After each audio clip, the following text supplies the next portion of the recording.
di rumah kia kayaknya nu mata kurang kudu pikiran ya kumpul jeung nu kararieu nya ieu nu kararieu yo kasepuhan supaya kalakuan urang teh ulah karan itu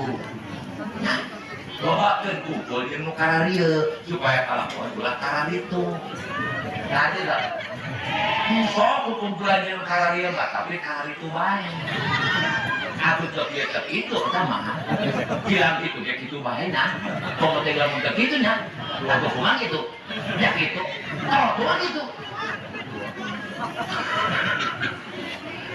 ya urusan sama topik hidayah iya